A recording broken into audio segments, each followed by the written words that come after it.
Welcome to Horns Up. I'm Peter. And I'm Animesh. Today's episode is one that I've been looking forward to for a really long time. Well, March to be specific, but more on that later.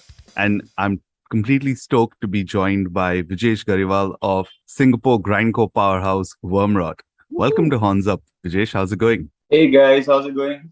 Thanks for having me here. Congratulations, first of all, on your fourth album, Hiss. It's currently tearing up the charts across UK, US. I mean, how are you dealing with the response? I mean, to be honest, did you expect to be hitting the Billboard charts? To be honest, I don't think any of us expected that. That was totally a shock for us. It was a good shock.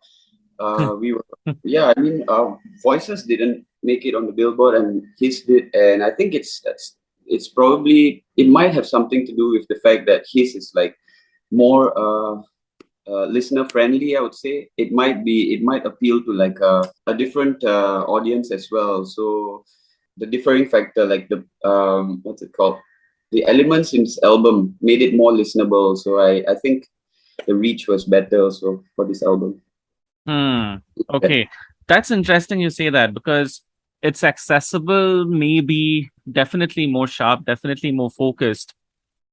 Before you guys started working on this, did you guys have a plan of sorts of what you wanted to achieve with this album? Any objective?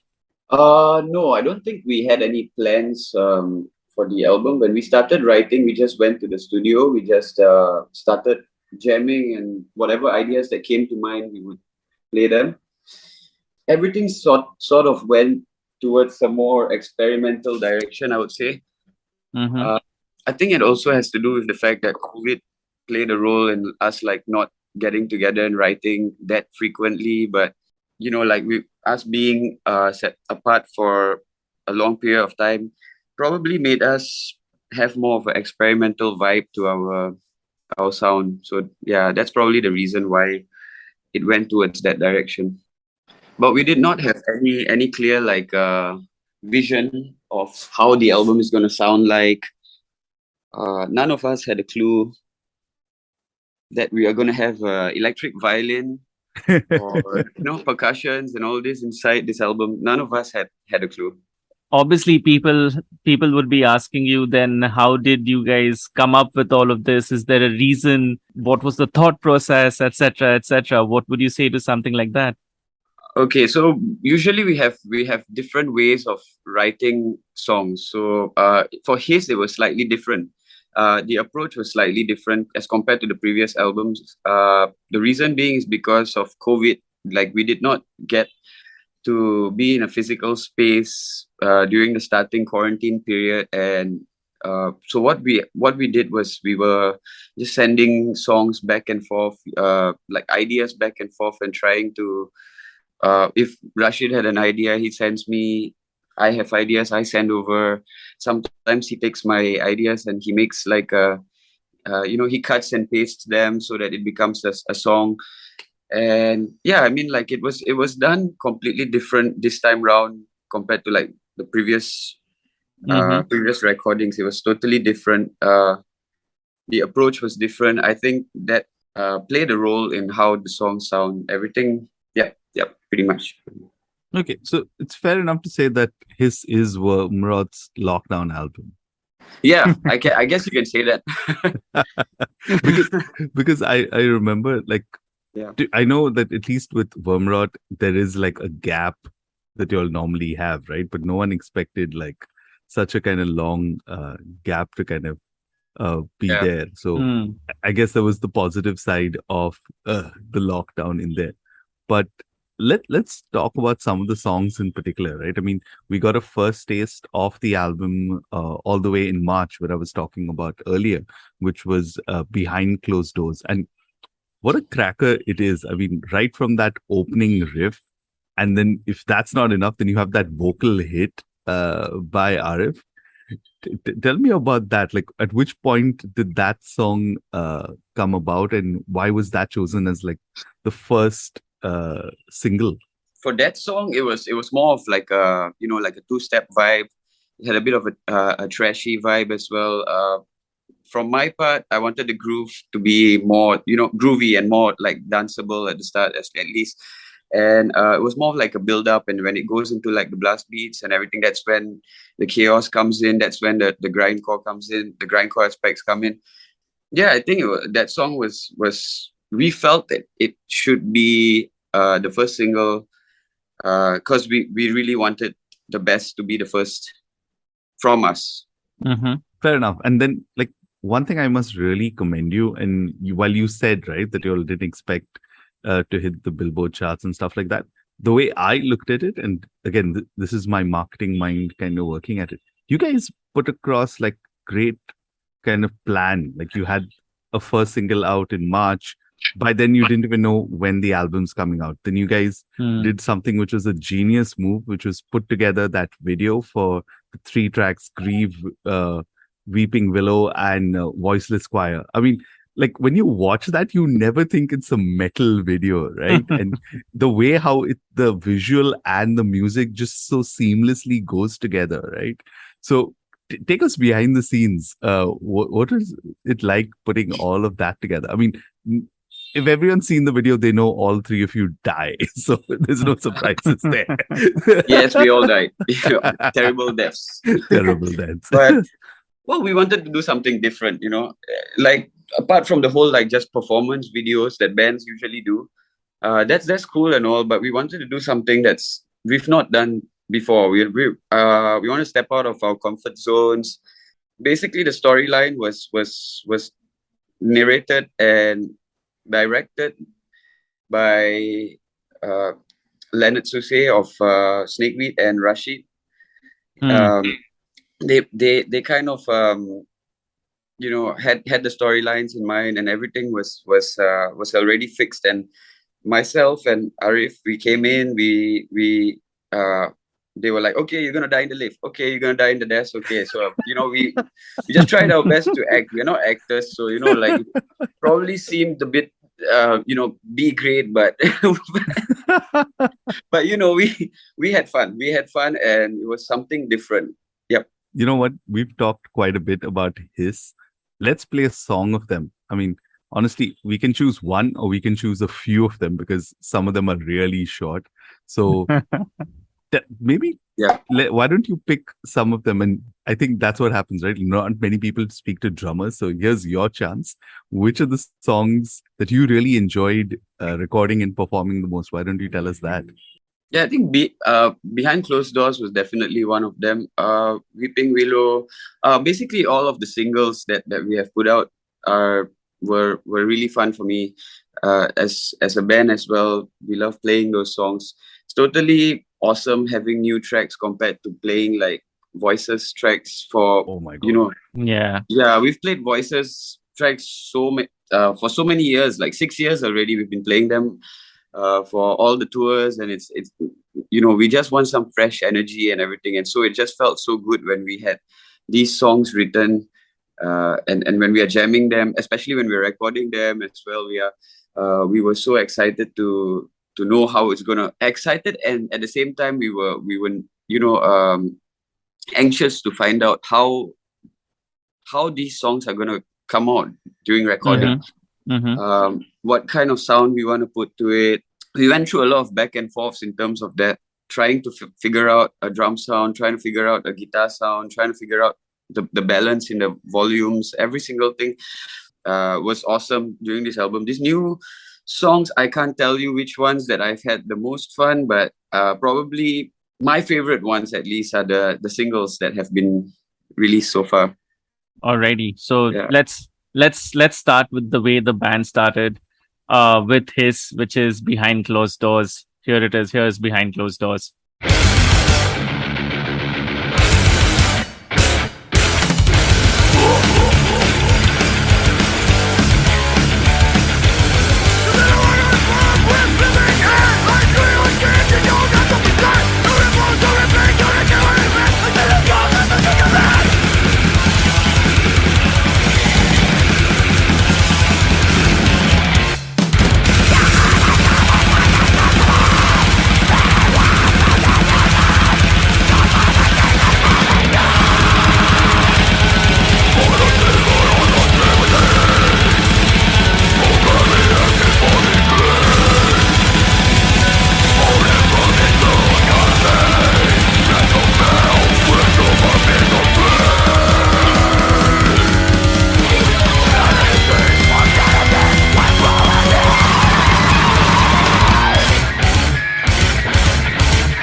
All right. So Vijesh, you sound like an absolute beast on his, I must say. What's been your personal learning from the entire creation process of his? Is there something like you can answer this any way you want? Is there something new technically, skill wise that you've learned? Is there something that you've learned during the recording process? Is there something you've learned about songwriting? Is there something that you learned about yourself? Yeah, I think that's probably the most that I learned most about myself throughout this process. I've never had a fractured bone in my life until 1.5 months before this recording. I had a fractured wrist. So this album was recorded with a fractured wrist. Wow.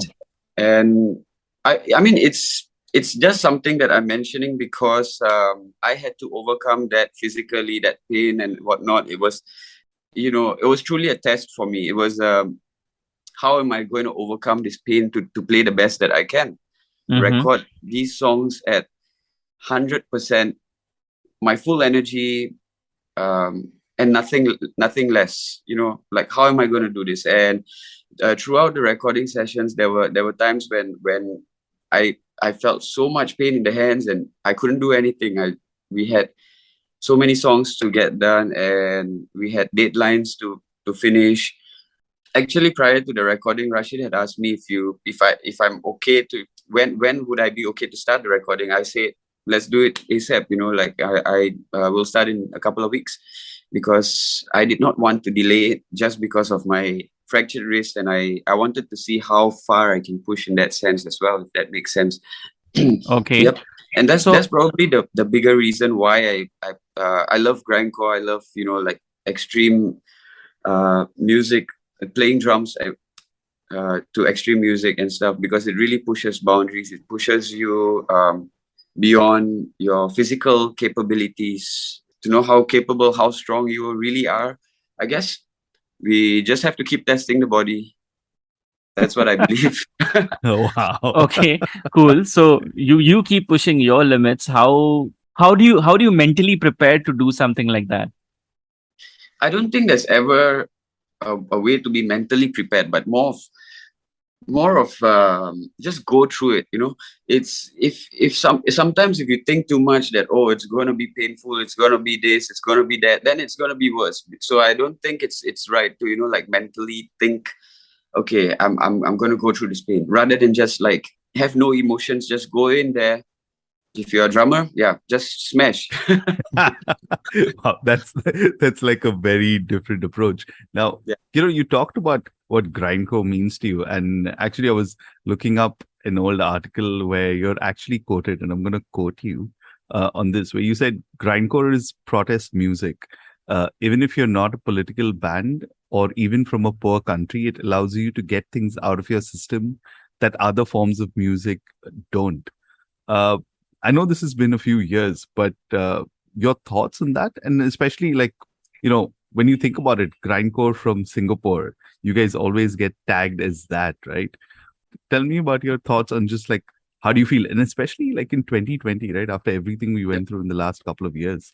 Actually, I did not really say that it's a protest music. That was more of like they kind of used my word to make it something, but it was not. Fair I enough. wouldn't say. I would say, but it's not entirely wrong, because why I would say that is protest music in a sense that what is everyone doing now? Succumbing to the mainstream, whatever is out there. It's all good. It's all good, but this music is slightly different. So it's more of like a. It's not really a protesting. It's just more of like standing up for what we believe in as humanity. Like accepting everyone for who they are and all that stuff. Protesting against hatred or like discrimination and all that. That's what I would say. Protest in that sense, in a good way. Having said that, what's the current Singapore scene like? I got a chance to play Scape with my hardcore punk band, the Riot Peddlers, way back in 2018. And I saw some awesome local bands, including the band that I remember the most because of their crazy live act called Mucus Mortuary. I don't know if you've ever seen them. Yes, yes. Jarvis himself is a great friend of ours as well, and he's an awesome guy. So he's done shows. The singer of that band Uh-huh. that you mentioned, Mucus Mortuary. He used to organize shows also. I think what you were saying is back in 2008. Way before that, also he was 2018. organizing. Yeah, yeah. Way back 18, to, sorry. yeah. Yeah, he Yeah. was organizing shows, and they have really good theatrics. Jay Kishan, their drummer, is also a really good friend of mine. Mm-hmm. I would say a brother. Like he's an awesome guy. Really, what's awesome is that every weekend after work, I go down to their bar, which is over right at my workplace. Jarvis owns Okay. a bar Oh, over at my okay. Wow. workplace, and I will always go down there every single Saturday and Sunday to say hi and to catch up with them. I don't even have to buy a drink. I can just be there, and it's really fun, and I'm so happy for them, for that all the success that they will have in the future. Okay. So Yep. the thing was, in those gigs, and even like the only time I've seen you guys live is way back, I think in 2016 when Wormrot performed on a lineup that also had Weekend Nachos and Primitive Man. But the thing that I noticed about the scene was, A, it was very tight knit, and every band was continuously just pushing the others to perform better, to do more. And there was, what was really great to see was such a DIY kind of an ethos, because I'm guessing the space and the community needs to exist. Mhm. I mean, it needs to be underground because of the kind of themes, etc., that a lot of the bands are talking about. But at the same time, there's still this want to just keep on pushing boundaries over there. Does that vibe still exist? Can I ask you one question? Where did you see the show of ours again? Which because I believe we played two shows, or two or three shows. There was like Singapore, and then there was like I saw the Singapore show itself, not the one is in. that the one in It Aliwal wasn't. Arts Yeah, Center? correct. Yeah, yeah, yeah, yeah, yeah. Yes, yes. Like the local scene over here is supportive. They are awesome. We do push each other in that sense. No, we don't push. We more of like support each other to Mm-hmm. push forward as a community, and that's awesome. Um, whenever there's a foreign band that comes to Singapore, whether it be extreme or whatever genre, there's going to be opening acts. And for the extreme genres, I would like to mention the promoter Eric over here in Singapore. He's awesome as well. What he does is, like, whenever foreign bands come in, he will have a local band who is maybe similar style to that band, and he will bring them in, even if it's a young band or whatever. And that's, Mm-hmm. to me that's awesome, because he's pushing the scene forward. He's pushing bands forward to pursue what they love. And I feel like we need more organizers like that. We need more support like that, definitely. There can never be too much support. Mm-hmm. The more the merrier. Agreed. Yep. Yep. Mm. Alrighty. I also imagine that Wormrot is one of the flag bearers of Singapore as such to the global metal community. Do you guys like being the flag bearers of Singapore in global metal, or does it not matter? It does. It is awesome that we can help to bring the Singapore scene to a more global platform. It is something that we're grateful for, and for the supporters and the people who have made this possible. We are very grateful for that. It does matter to us in our hearts, but it doesn't matter, because at the end of the day, we all love the same music. We are all doing this. We're all one community. It doesn't matter if you're from Singapore, India, or from UK, US, Europe, wherever. But we love the same music. We love the culture. We love everything about it. So to me, it's just do what you love, as we can help the Singapore scene to be more well lit on the map. In that sense, it's a bonus for us. Alrighty. On that note, let's play some of the other singles that you particularly really enjoyed. Grieve, Weeping Willow, Voiceless Choir. Do these three songs always have to be listened to one after the other? No, not exactly. You can pick your order. It's all good. There's no, there's no, But there's no right I or have wrong to in be honest grindcore. though, right? Like I love how like so seamlessly all three fit.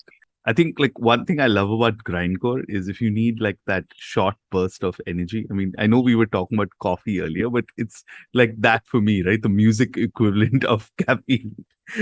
Get that short burst of energy. Yep, it's exactly like that. Even during live we have set lists different, but the set lists consist of short bursts. So these are like maybe 4 songs, 5 songs, and we really push our hardest and all out during those songs. So those are definitely short bursts. Everything in grindcore is like short bursts. No wonder we love coffee. Here they are. Here's Grieve, Weeping Willow, and Voiceless Choir.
for everyone listening in so far and is wondering why we haven't brought it up, let's address the elephant in the room. While y'all were working on it, did you know that that would be Arif's last album with the band? We had a hint because during one of the recording sessions, Arif actually tore his vocal cord while singing. So he was in a lot of pain. We can all see, we could all tell he was in a lot of pain. He just needed to have some time alone, and after that, we all had a talk at the back, and he did voice out. He mentioned it that he mentioned what everything that was on his heart. We listened, and yeah, so we kind of had a hint, but we were still trying our best to help him with help him in any way to feel more connected with the band. But we tried, but we knew as well from the start that he during that point, we knew after he tore his vocal cords, he was going through a lot. He was going to the hospital, he was going to the doctors, he was going for checkups, and doctors were telling him this was torn, that was torn, and it's not exactly a fun thing, plus he has family, he has a kid, and he has to take care of them. Plus he fell sick himself due to the vocal cord thing. Yeah, so he mentioned everything to us during that one recording session where he tore his cord. Yep. Okay.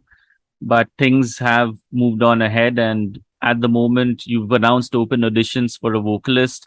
What are you guys looking for? Someone who can bring his own style as well. I mean, to me personally, someone who can bring energy. Energy is number one for at least in a live setting, in recording sessions, in every settings. Like I feed off the energy of the vocals, of the guitars. I feed off the energy from both of them, and they feed the energy from me. So it's kind of like a cycle. So it has to be someone who can carry on the cycle of energy between the three of us. That's the first thing for me, at least. Of course, second thing and first thing would be pretty much equal. So someone we can get along with as well. Someone who has a nice character at least, and who does not have an attitude problem.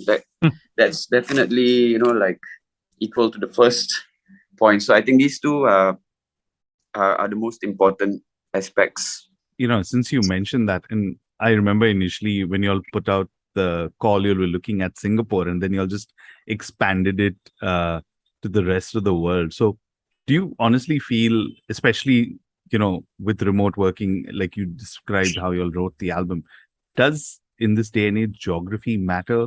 I mean, let's be honest, can a listener from India right now who's listening to this podcast get the gig? Yeah, I mean, anyone can. That's the reason why we put it up for global. Locally, we had a few, a few picks, but they had some duties and what we call in Singapore. We have a thing. Every male has to go through NS for 2 years. There was one of the guys. He's awesome, but he has not gone through the army yet, so we can't pursue with him. Yeah, locally we've had a few, but they just have commitments and all that. So we figured, okay, someone from overseas might not have as much in that. Me and Rashid, we work together in music. That is the main aspect. That's the main part that has to be tight. So if a vocalist comes in, he just needs to know where, which parts to sing. But the main two people that have to be tight is the musicians, is Rashid and myself. For both of us being in the same country, that's great. But if a vocalist is from somewhere else, we can still work around it. So we decided to open it up to a global audience after that. Okay. By the way, Any hope for bassists? Any auditions for bassists ever? Why have you guys never had a bassist on your albums? Rashid does all the bass. He does. He's like covering all the bass himself. We don't need, you know, He covers all the bases himself. We don't need a bassist. Yeah. yeah, he is the bassist. He is the guitarist. But yeah, I mean, like before I joined Wormrot as well, I had no idea how he did it. But when I came in, I figured out like he's definitely a genius when it comes to like covering the bass and all Of that. course. Yeah. So we did not need an extra member. Three is a crowd. What more? All right. Oh my Okay. God. You know what I Yeah. mean? Like, I Yep. mean, yeah, to be honest, I still remember listening to Abuse and Mhm. buying Abuse when it first came out. And I think that's where like everyone was like, fuck, have you heard these guys from Singapore? And this is all the way back in like 2010, right? So I know exactly. And at that point, I think there was not that much known about the band also, right? Mhm. So it was kind of cool. So I understand where you're saying that Rashid's been doing this for a while now in there. But, Yep. before we kind of wind up a bit, what's next for Wormrot? I mean, I know we've talked about the vocalist situation Yeah. there, but what's the plan otherwise? Okay, I can't really disclose so much, Yeah. at the moment. But all I can say is that you will definitely find out soon if there is plans or there is not, or if there is a vocalist or if there's not. See, this is what I'm gonna do. I'm just gonna tease you like that until you find out. So that I can't tell you anything. Okay. But Cool. but rest assured, we are looking out for vocalist, and also we are planning for the future of Wormrot. This is not the end, and we are definitely going to carry forward. That much I can assure you. But the other stuff, Nice. I can't tell you that. Sure. Of course. Yeah. We'll just see. Let's wait and That's find good out. enough for us at the moment. Yeah. And I think for all our listeners also. Yeah. Absolutely. Alrighty. Cool. Yep. So let's end on some personal questions. Do you think drumming should be considered a workout? Is it a workout, especially grindcore style drumming? Yes, it's definitely a workout. I would say it's more of cardio. It's definitely more of cardio. I love cardio for that very reason. Ever since I was young, I had a thing about, just loving runs and cycling and swimming. In fact, I have a treadmill right over there. Wow. As you can see, it's what I use every morning. There is a certain aspect of stamina, I would say, that's Mhm. required when you're playing extreme genres, at least. Yeah. That's probably the reason why I love playing extreme music, because it pushes my boundaries, it pushes my limits, it gives me a reason to hit harder than what I usually would. Those kind of things make me happy. Good. Okay, so I have to ask you, right? I mean, like when you look at, say, not even say pro athletes, right? But even like, say, enthusiasts, fitness enthusiasts and stuff like that, when you're doing running or you're doing any like particular sport, you get into that mode, right? Where you're training and stuff like that. Yeah. Do you have that approach towards recording the album, that that, okay, I'm recording now, like a month prior to this, I need to be doing this. 2 months prior, I need to be in this shape in there? Because like you said, drumming is a workout. I totally agree. And especially after listening to his, I think no one can disagree, right? That you literally had to get into that zone to do it. So do you have any kind of plans that you do? On tours, I don't drink alcohol. Before tours, I will have this whole routine. Few months, I will wake up at 4:30 or 5 a.m. I will go cycling or running, and then I'll come back. I'll do some meditation and I'll get some chores done, and after that, I'll practice another like 7 to 8 hours. And then after that, I'll do a second cardio in the night, and And then I'll do like I have like a massage chair over here, so I'll probably like sit on that after every single thing. So my body hurts like hell at the end of the day, but the next day you feel so much better. You feel so much more energized, and like that was my training. That is my training process for before tours, because I would say touring is more strenuous in the sense that you can't really sit down anytime you want. You have to move. You have to always be on the go. Sometimes you have to like run at places. You at there are days and nights you don't even have sleep. You have to endure it. So I believe that taking care of your body before tours is one way to avoid injuries. Definitely advisable for any musician who's playing this kind of stuff to do that. And warm-ups are very important. This is also something I don't emphasize. People don't emphasize as much, but warm-ups, you need to warm up before you play this stuff, because if not, in the long run you get injured. So my routine consists of daily cardio, some strength training, resistance training, and warm-ups. These are the things that do help me to achieve the speed and volume at which I play at.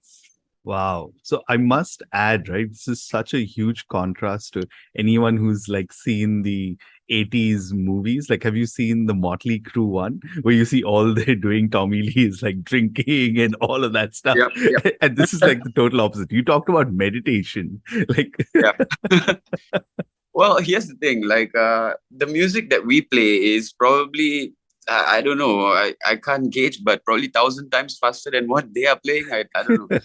Like I mean, it takes a different kind of stamina to play our genre. Like what you said, it's physically demanding as well. We can do all those things, we can drink, we can party or do whatever we want, but is that going to make us perform the best that we can? It's for myself, I'm talking about myself at least. I'm saying, will that help me to perform the best that I can?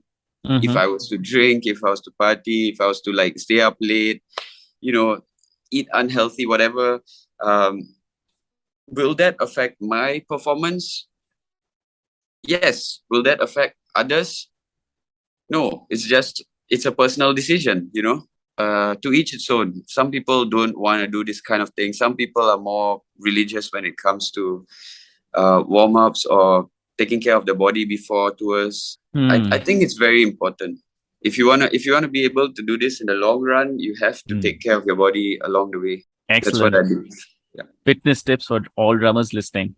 Final question. What are you listening to these days? Any earworm? I have been listening to a lot of Gojira lately because I was in Boston I think it was a couple of months ago. I was in Boston recording an album, and I went to watch a Gojira gig, and I was blown away. And I saw how Mario Duplantier plays live, and why he's getting all that credit for what he plays, how he plays, and everything. He's really a great drummer, and I believe like the songwriting, I really got into it. So yeah, I've been listening to a lot of Gojira lately.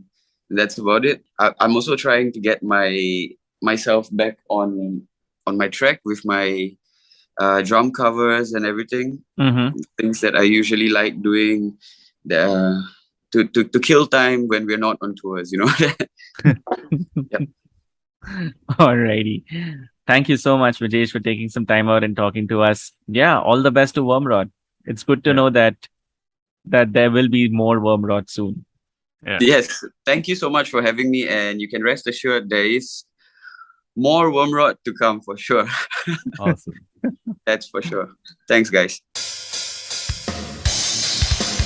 And if you'd like to keep in touch with us and possibly tell us your Wormrot stories, you can do that on hornsupod.com or on Twitter at hornsupod. I am on Twitter at Asmoani. I'm at Trend Crusher. And this was Horns Up. Horns up, guys.